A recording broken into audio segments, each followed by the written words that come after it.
Thanks for the intro. Haris, you have a lot of talents that I don't know of.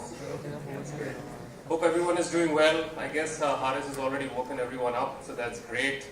I know this is the slot before lunch, if I'm not mistaken, so it's probably the hardest one to do. I won't keep you long, but it's always great to be here.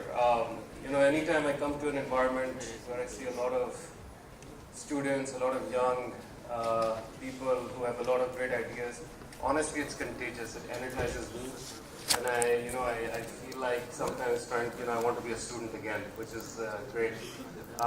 So anyway, when when Eric and I were talking about the topic of what I should discuss today, one of the things that we talked about was, in the entrepreneurial circles, in the circuits, in terms of some of the conferences we have, we talk a lot about being world class. And what I wanted to talk about today was really going a little deeper into it and saying, what does it really take to be world class? And that's really what I'm going to be talking about. Haris already introduced me, so, we run Venture Dive here.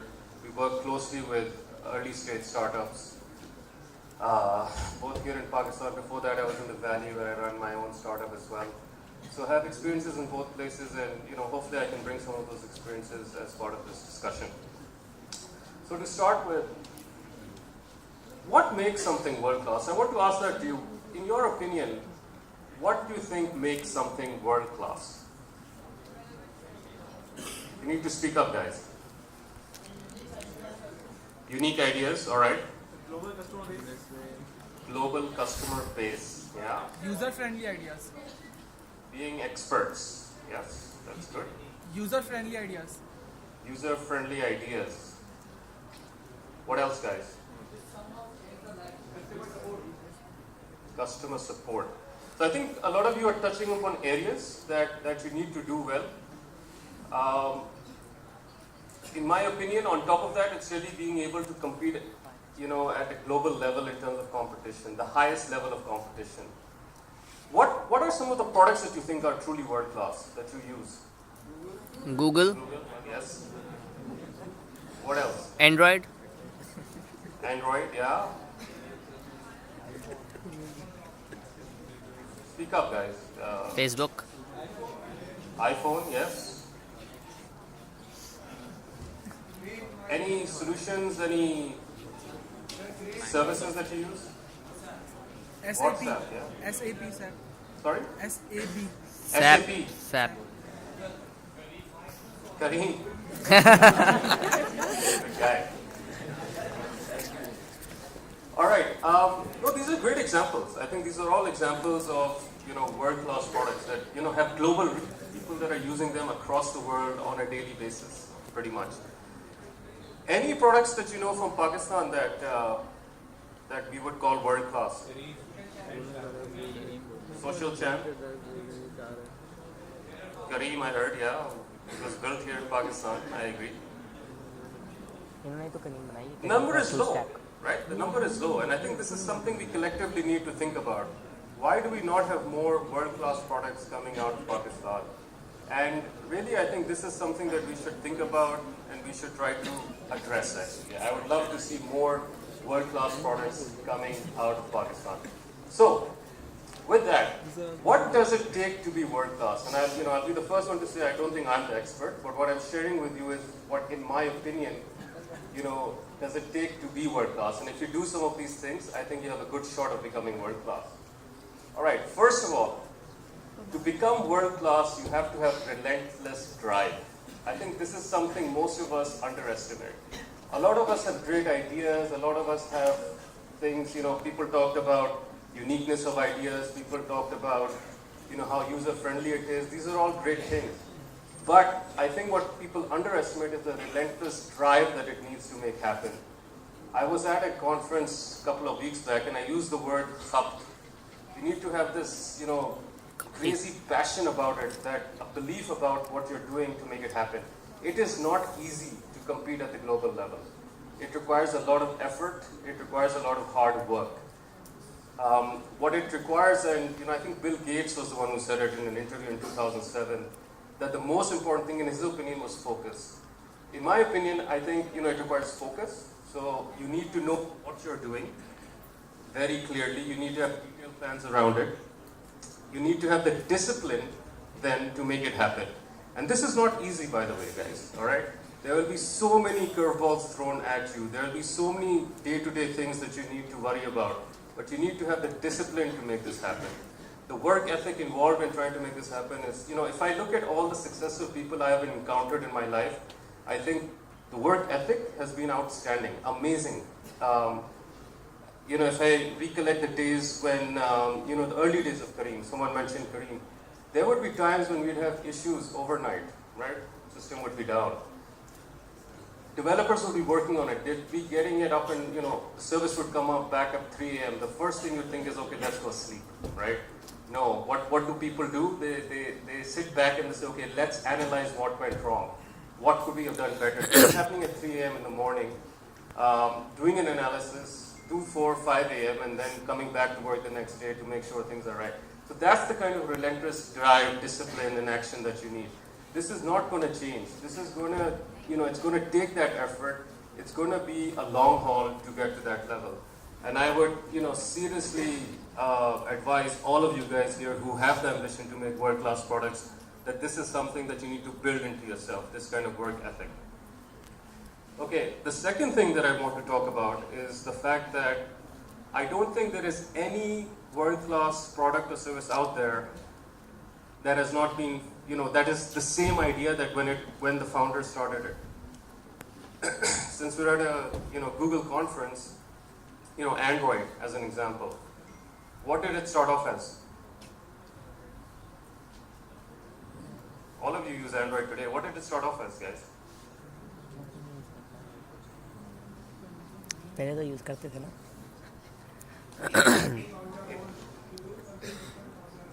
Speak up, please.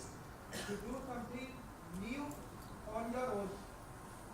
No, so Android initially when it was coming out, when they were talking to, people around at that time, they were basically building an OS for cameras, all right, for photos, etc., and sharing. And they quickly realized that, okay, this is a smaller market. There's a huge, bigger market. And that's when they pivoted. They said, okay, let's become, an OS for smartphones. And that's actually when they interacted with the Google guys. And this is history. YouTube. What did YouTube start as? Exactly.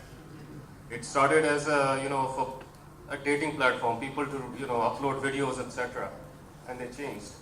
In my own example, when I started my first startup, we had a network security appliance company. It was doing well. We were doing wireless security encryption, but it was only getting us so far.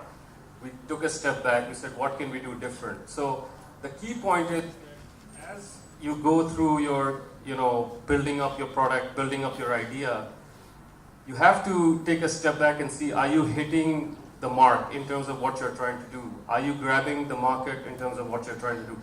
This could be, as simple as initially even when you're trying to go into the market. So you have an idea, right, that you feel is going to be big. You should do some sort of analysis to see, okay, this is the area that I want to go target. These are the markets. These are the sort of customers. But it can also be for pivoting. So if you realize, this is something I'm doing, but I'm not trying to, I'm not getting the right market that I need to attack. What else can I do? What can I change in my product? So this is important. And the important thing is you need to let data be your guide, right? A lot of things should not be done on gut. We have a tendency here to say, I think this is the right thing to do. Spend a lot of time on data crunching, data analysis to see what needs to happen. Are there any developers from Kareem over here?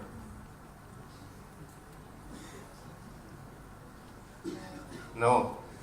Interesting. But basically what, within Kareem, we actually have data coming up every 15 minutes of what's happening on the servers, what's happening in the market, what's happening in different regions, what misbookings are happening. It's that data centric.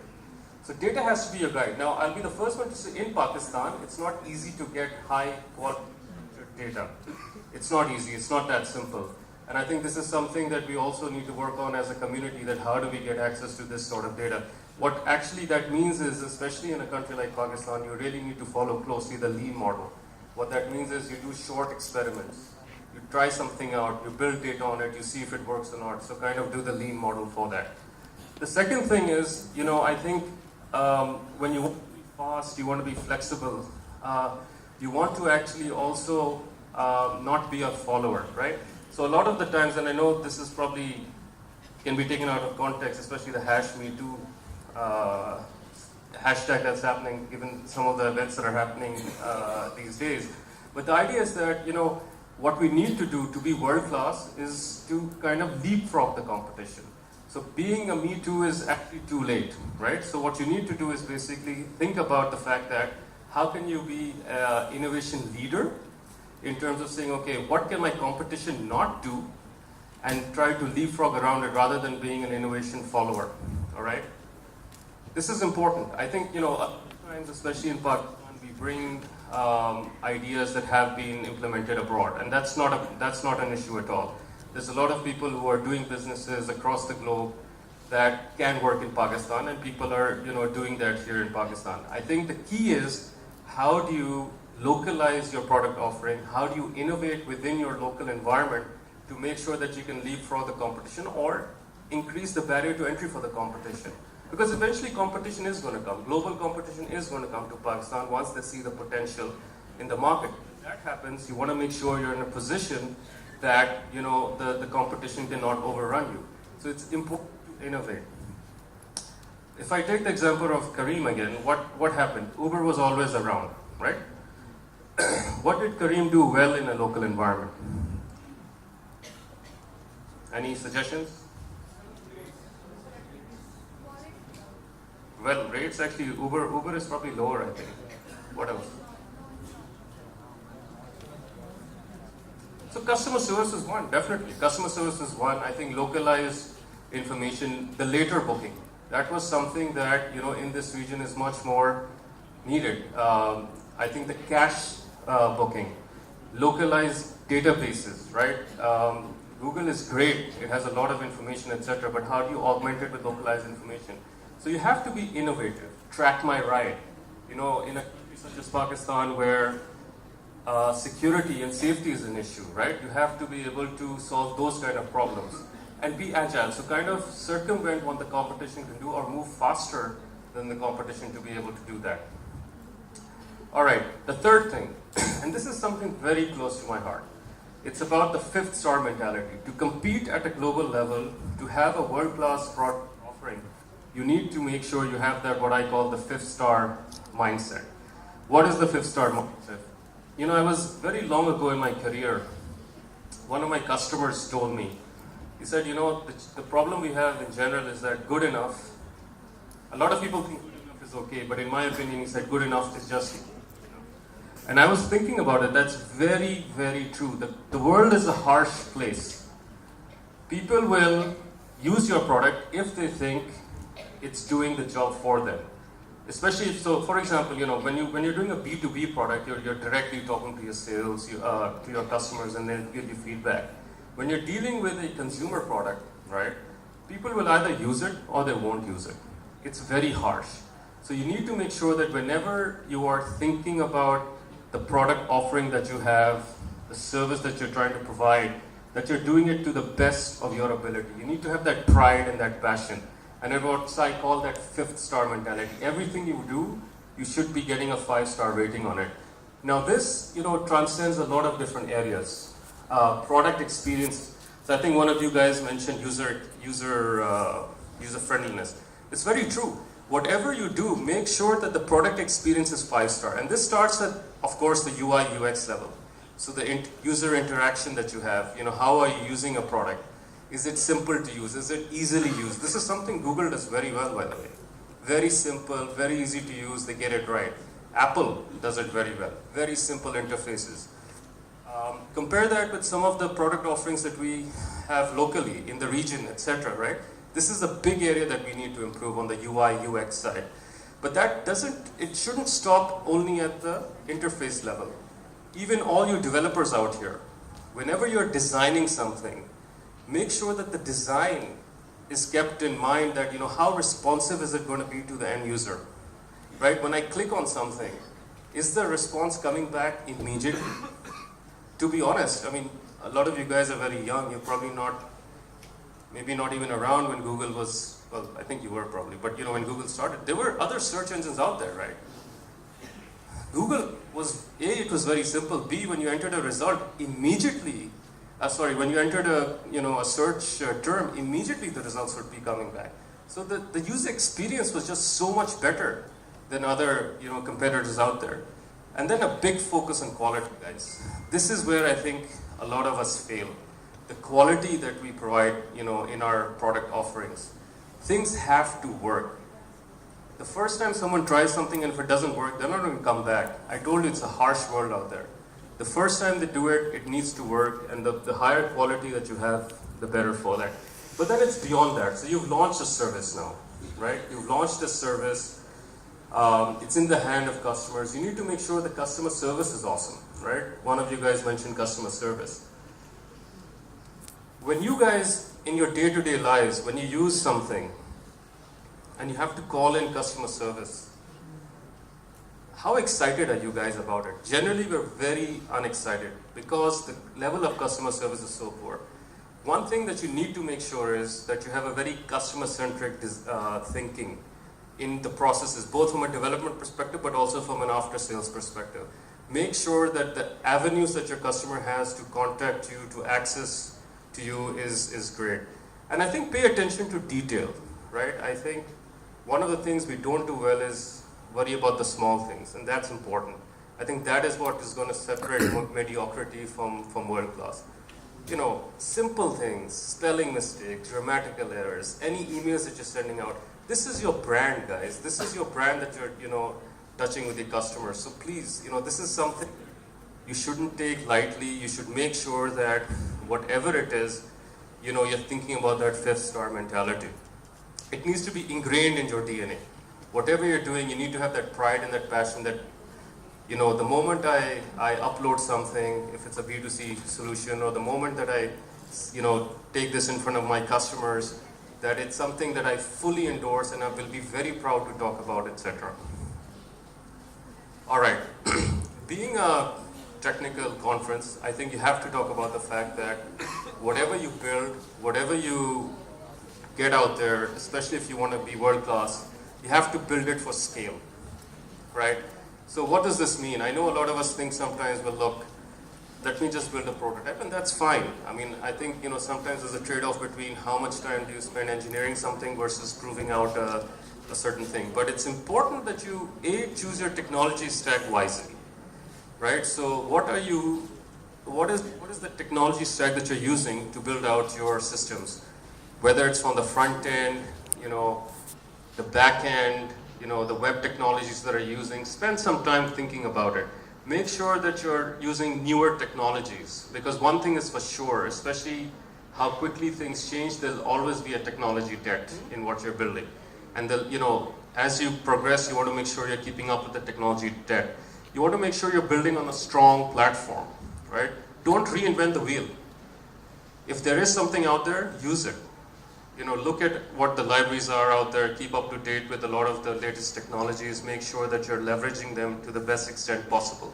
And of course, also make sure that you're not, locking yourself in, and keep those things in mind.